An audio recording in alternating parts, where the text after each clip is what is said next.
A long time ago, the people of Israel were in big trouble. They were being bullied by a powerful group called the Midianites. These enemies would destroy their crops, steal their animals, and leave them with nothing. The Israelites were scared and hiding in caves. They cried out to God for help. And you know what? God heard them. Now, let's meet our unlikely hero, Gideon. He wasn't a warrior. He wasn't famous.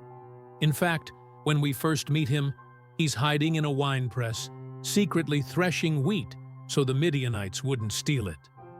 That's when an angel of the Lord appears and says, "The Lord is with you, mighty warrior."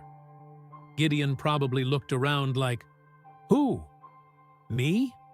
He didn't feel like a mighty warrior, but God saw something special in him. God told Gideon he had chosen him to save Israel. But Gideon was nervous. He asked for signs, twice, and God kindly gave them, showing Gideon that he really was with him. So Gideon gathered an army, 32,000 men. That sounds good, right? But God had a different plan. God said, "There are too many men. If you win with this many, you might think you did it all by yourself." So God told Gideon to send home everyone who was afraid. That left 10,000. Still too many. Then God gave Gideon a test. The men were taken to a river to drink water.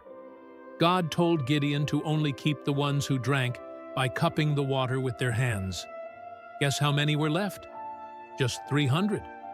300 men against thousands and thousands of Midianites. It sounded impossible, but Gideon trusted God. That night, God gave Gideon a sneak peek. Gideon crept into the enemy camp and overheard a soldier talking about a dream that meant God would give Israel the victory. That gave Gideon the courage he needed. He gave each man a trumpet, a torch, and a jar to hide the light. No swords, no shields, just faith. At night, the 300 surrounded the enemy camp. On Gideon's signal, they blew their trumpets, smashed the jars, and held up the torches, shouting, "A sword for the Lord and for Gideon." The Midianites panicked. They were so confused, they started running, and even fighting each other. The battle was won without swords, without a huge army, because God fought for them. Gideon and his 300 men showed us something powerful. It's not about how strong we are or how many resources we have. God can do great things through ordinary people, even when we feel small or scared.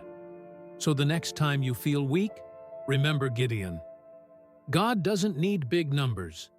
He needs big trust.